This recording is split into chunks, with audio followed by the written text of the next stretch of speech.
So hello guys, जय हिंद। कैसे हो आप सब? उम्मीद करता हूँ अच्छे होंगे। तो फाइनली कोस्ट गार्ड डीबीजीडी यांत्रिक 1 2023 बैच का ऑनलाइन फॉर्म शुरू हो चुका है, जो कि कल से ही शुरू हुआ है 8 सितंबर से। लास्ट डेट है आपका 22 सितंबर, ठीक है। तो इस वीडियो के अंदर फाइनली मैं आपको A to Z complete step by step form भरने के लिए बताने वाला हूँ। तो इस वीडियो को बिल्कुल भी स्किप मत करेगा, पहले पूरा वीडियो लास्ट तक देख लीजिए, उसके बाद फॉर्म अप्लाई करेगा, क्योंकि अगर फॉर्म में आपने कुछ गलती कर दी तो आपका फॉर्म रिजेक्ट हो जाएगा, पहले ही बता देता हूँ। तीसरी चीज ये है कि देखो, सबसे पहले ये 3 चीजें आप तैयार कर लो अपना। ये इन तीनों को जो है जेपीजी फॉर्मेट में रखना, ठीक है, यानी इमेज फॉर्मेट में रखना, इसको पीडीएफ मत बनाना। पहले आपका फोटो है जो कि देख लो, ऐसे ही स्लेट होल्ड करके रखना है चेस्ट के सामने। कलर फोटोग्राफ होना चाहिए। बैकग्राउंड आपका जो है लाइट ब्लू रखना, जो कि स्काई ब्लू जो कलर आता है वो बना देगा आपका स्टूडियो वाला, ठीक है। आपका नाम होना चाहिए कैपिटल लेटर में, और डेट ऑफ फोटो, जैसे मान लो अगर आज के डेट में फोटो बनवाते हो तो 9/10/2022 ऐसे कर सकते हो, ठीक है। अगर ये डंडी नहीं लगाते हो, अगर इसको डैश भी कर देते हो ना, अगर डैश करके भी बना देता है तो कोई दिक्कत नहीं है, ऐसे, ठीक है। फोटो हो गया। लेफ्ट हैंड थंब का इंप्रेशन ले लेना, और साथ में आपका सिग्नेचर, फुल सिग्नेचर रखना। पहले ही बता देता हूं, ऐसा नहीं है कि स्टाइल बना देना, फुल सिग्नेचर रहना चाहिए। और देखो साइज कितना होना चाहिए, 10 से लेकर के 100 केबी के बीच में। चले फॉर्म शुरू करें, आ जाओ। तो फाइनली ये है आपका कोस्ट गार्ड का जो है फॉर्म भरने वाला इंटरफेस। तो आपको देखो इसका लिंक मिल जाएगा डिस्क्रिप्शन में, मैंने डाल दिया है, वहां से आप खोल सकते हो इसको। और देखो करना क्या है ना, यहाँ पे मैं आपको बता देता हूँ। देखो यहाँ पे लिखा गया है डोंट हैव एन अकाउंट। तो यहाँ पे क्या करना है, देखो क्रिएट एन अकाउंट पे आपको क्लिक करना है सबसे पहले। और यहाँ पे देखो फटाफट अपना नाम डालिएगा। आप देखो सब कुछ आपके हाई स्कूल के अकॉर्डिंग होना चाहिए। और यहाँ पे लिखा गया please do not use any prefix, Mr Mrs वगैरह लगा करके नहीं लिखना है। अपना अपना या फिर माता पिता का नाम जिसका भी लिख रहे हो, पूरा सीधा सीधा बस नाम लिखना, मिस्टर मिसेज वगैरह मत लगाना, और हाई स्कूल के मार्कशीट के अकॉर्डिंग लिखना, ठीक है। चले, और साथ में कुछ चीजें दी गई हैं, आओ चलो। सब कैपिटल में लिखा जाएगा। नाम लिखते हैं फटाफट। अब देखो ये आपका नाम हो गया, फादर्स नेम हो गया, मदर्स नेम हो गया। उसके बाद यहाँ पे नेशनलिटी आपको इंडियन सिलेक्ट करना है, ठीक है। Gender male. दूसरी चीज ये है कि ईमेल आईडी अपना देना है। तो फटाफट मैं अपना ईमेल आईडी दे देता हूँ। तो यहाँ पे आपको अपना ईमेल आईडी देना है, ठीक है। और एक बार यहाँ पे फिर से क्या करना है, ईमेल आईडी कंफर्म करना है।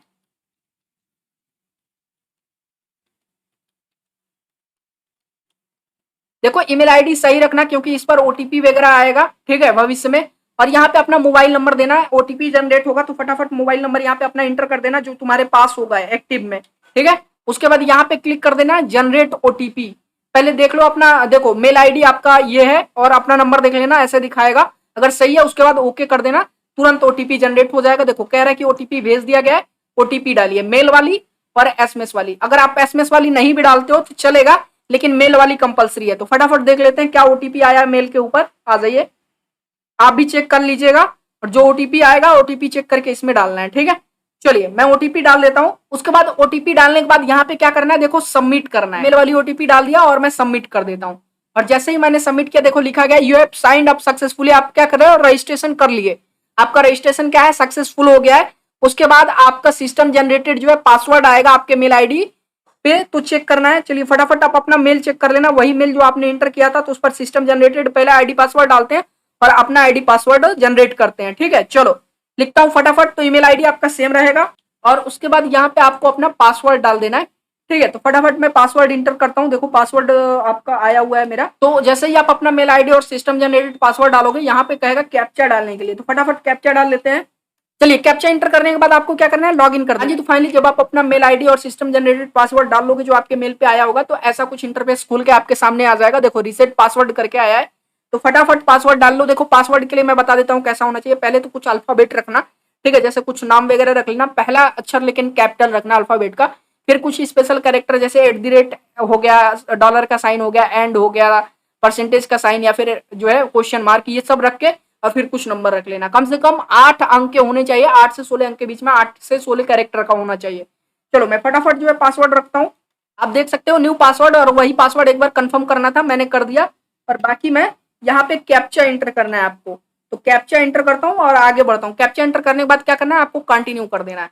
और जैसे ही आप कंटिन्यू करोगे तो देखो क्या हो रहा है कि आपका पासवर्ड रीसेट हो गया सक्सेसफुली, ठीक है। तो चले अब लॉगिन वाले सेक्शन पे। ये देखो जैसे ही आप ओके करोगे ना, तो ये सीधा फाइल आपके सामने खुल के आ जाएगा। एक बार कहेगा पहले आप इंस्ट्रक्शन पढ़ लीजिए सारा, ठीक है। तो एक बार सारा इंस्ट्रक्शन जरूर पढ़ लीजिएगा, उसके बाद फिर आपको क्या करना है, आगे बढ़ना है, ठीक है। तो जैसे मान लीजिए कि मैंने ये कर लिया, फिर आगे मैं जैसे आता हूँ, यहाँ पे नीचे आना थोड़ा सा, और I have read all the वो करके सबमिट कर देना। और जैसे ही सबमिट करोगे ये देखो फॉर्म आपके सामने खुल के आ गया है आपका। ठीक है, तो कैसे कैसे इसको भरना है चलिए फटाफट मैं आपको बता देता हूँ। थोड़ा सा लोड कर रहा है, वेबसाइट स्लो है, लोड हो जाने दीजिए फिर आगे बताता हूँ। हाँ जी, तो देख सकते हो कि ये लोड कर लिया ये पेज। उसके बाद देखो यहाँ पे आपका आपका नाम दिखा देगा, आपके पिताजी का नाम, फिर माताजी का नाम। ठीक है, फिर इसको नीचे लेके आते हैं थोड़ा सा, यहाँ पे आपका मेल आईडी जो है दिखाएगा। फिर उसके बाद सेकेंडरी मेल आईडी देना चाहते हो दे सकते हो, ये सब छोड़ देना, इन सब की जरूरत नहीं है। ठीक है, देखो अब यहाँ पे जो मार्शियल स्टेटस है उसको अनमैरिड कर देना। ठीक है, और उसके बाद आपको यहाँ पे आधार नंबर देना है ऑप्शनल में। तो देखो अगर ऑप्शनल में है, अगर आप आधार नंबर देना चाहते हो तो देख सकते हो, तो बिल्कुल मुझे देना पड़ेगा। क्यों देना पड़ेगा? क्योंकि आईडी के प्रूफ पे मैं आधार ही लगाऊंगा। ठीक है, तो फटाफट मैं आधार नंबर इंटर कर देता हूँ। चलिए कोई ना, देखिए ये हमने क्या है आधार नंबर इंटर कर दिया। उसके बाद I hold the above mention Aadhaar number, ये मेरा है जो कि कोस्ट गार्ड में दिया गया है ये आधार नंबर। उसके बाद आईडी सिलेक्ट कर लेना, आधार लगा रहे हो, फिर से एक बार यहाँ पे आईडी कार्ड नंबर जो है आपको इंटर करना है, मैं इंटर कर देता हूँ। उसके बाद जब आप जैसे ही आप आईडी नंबर इंटर करते हो एक बार फिर से कंफर्म करना पड़ेगा। ये हो गया।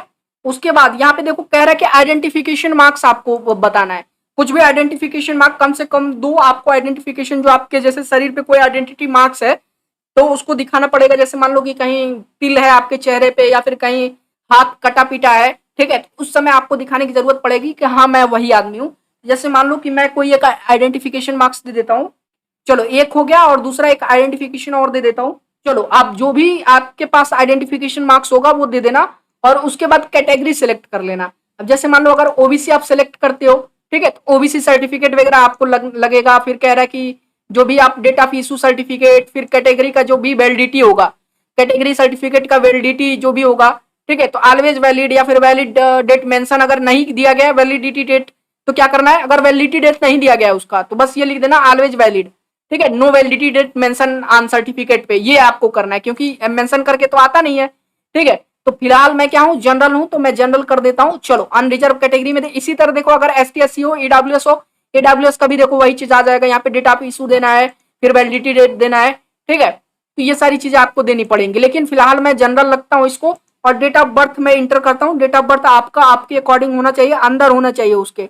ठीक है, जो भी डेट ऑफ बर्थ होना चाहिए, जो डेट ऑफ बर्थ दिया था उसके अंदर का ही डेट ऑफ बर्थ रखिएगा, वरना फिर आपको दिक्कत हो जाएगी। तो जैसे ही आप यहाँ पे डेट ऑफ बर्थ इंटर कर दियो, वहां पे यहाँ पे प्रूफ देने के लिए कह रहा है, तो प्रूफ के तौर पे आप क्या करना, 10वीं की मार्कशीट या सर्टिफिकेट लगाना।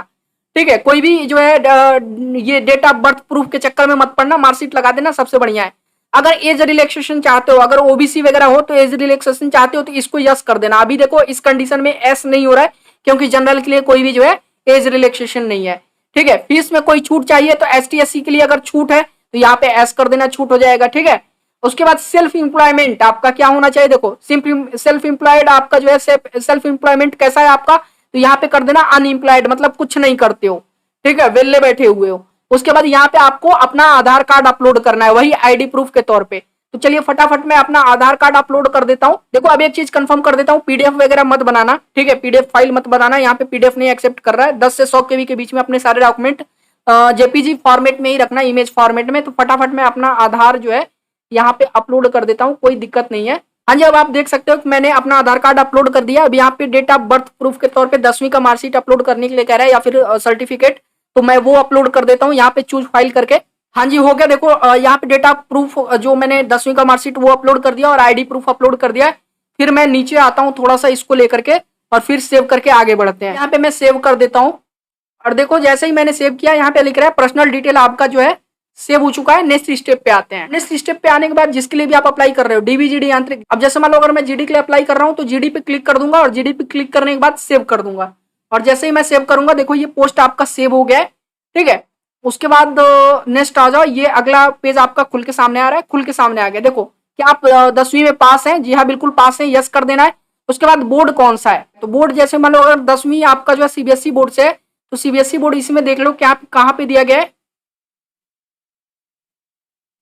देखो यहाँ पे दिया गया है central board of secondary education. ठीक है, ये सिलेक्ट कर लो और यहाँ पे आपको क्या करना है सर्टिफिकेट नंबर 10वीं का अपलोड करना है। तो फटाफट मैं सर्टिफिकेट नंबर डाल देता हूँ। सर्टिफिकेट नंबर डालने के बाद आपको क्या करना है, देखो यहाँ पे कह रहा है कि please indicate grading system as पर मार्कशीट के अकॉर्डिंग। ग्रेडिंग सिस्टम कितना परसेंटेज में सीजीपीए, तो सीजीपीए मैं दर्शा देता हूँ। हाई स्कूल में कितना ईयर ऑफ पासिंग जो भी आप लगाना चाहो। ठीक है, जैसे एक वो ले लो कि 2000 ईयर ऑफ पासिंग 2016, ठीक है, 2016 नहीं, 1 मिनट रुक जाओ, 2018 कर देते हैं हम लोग ईयर ऑफ पासिंग, ठीक है। चलो 2018 ईयर ऑफ पासिंग कर देते हैं। Do you have additional marksheet, 10वीं के लिए अगर कोई एडिशनल मार्कशीट है, जैसे मान लो कि आपने नंबर बढ़ाने के लिए अगर दोबारा से एग्जाम दिया तो यस कर लेना, क्योंकि वो अपलोड करना पड़ेगा स्टेज 2 में, वरना नो कर देना, ठीक है। नीचे आ जाओ, उसके बाद देखो यहाँ पे आपको इंटर करना है अपना जो है सब्जेक्ट, और कितना सीजीपी आपने पाया और मैक्सिमम कितना सीजीपी है उसमें होना चाहिए, ठीक है। तो फटाफट हम इंटर करते हैं, जैसे मान लो 5 सब्जेक्ट जो भी होगा वो मैं इंटर कर देता हूँ। हाँ जी, तो आप देख सकते हो यहाँ पे मैंने अपना मार्क्स जो है इंटर कर दिया। मेरा सीबीएसई बोर्ड है तो मैंने सीबीएसई बोर्ड इंटर कर दिया। तो जो भी आपका होगा, मैं एक एग्जांपल लेके चल रहा हूँ सीबीएसई बोर्ड का। जैसे अगर यूपी बोर्ड करते तो आप 100 अगर मैक्सिमम मार्क्स होता है, हिंदी में 100 में 70 नंबर पाए हो, फिर 100 में इंग्लिश में 60 नंबर पाए हो, जो भी इंटर करना होगा कर लेना, और फिर आगे क्या करना है आपको सेव कर देना जो भी आपके मार्क्स होंगे वो इंटर करने के बाद 10वीं का। उसके बाद कह रहा है कि यहाँ पे अब आपको 12वीं का जो है डिटेल देना है, ठीक है। थोड़ा नीचे आ जाओ, 12वीं का डिटेल देख लेते हैं, इस वाले सेक्शन में आ जाओ, ठीक है। अब 12वीं का डिटेल देख लेना, यहाँ पे पूछ रहा है 12वीं में आप पास हो, तो यहाँ पे लिखना है यस आई एम पास। फिर सिलेक्शन बोर्ड अपना सिलेक्ट कर लो, तो यहाँ पे यूपी बोर्ड हम सिलेक्ट कर लेते हैं 12वीं में, ठीक है।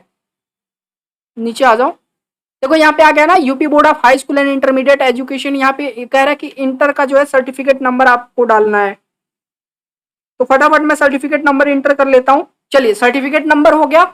उसके बाद कह रहा है कि कौन सा क्या आपको ग्रेडिंग सिस्टम क्या है, प्लीज इंडिकेट ग्रेडिंग सिस्टम आपका क्या है, परसेंटेज यहाँ पे आपको ग्रेडिंग सिस्टम में दिखाना है।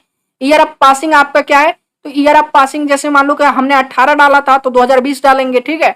उसके बाद do you have additional marksheet for 12th के लिए एडिशनल मार्कशीट है आपके पास, तो अगर आपने एक्स्ट्रा जैसे मान लो एग्जाम वगैरह में मार्क्स कम मिले होंगे, अगर दोबारा से आपने एग्जाम देके मार्कशीट प्राप्त किया होगा तो यस कर लेना, वरना नो कर लेना, क्योंकि वो डॉक्यूमेंट आपको अपलोड करना पड़ेगा स्टेज 2 में, ठीक है, एडिशनल वाला।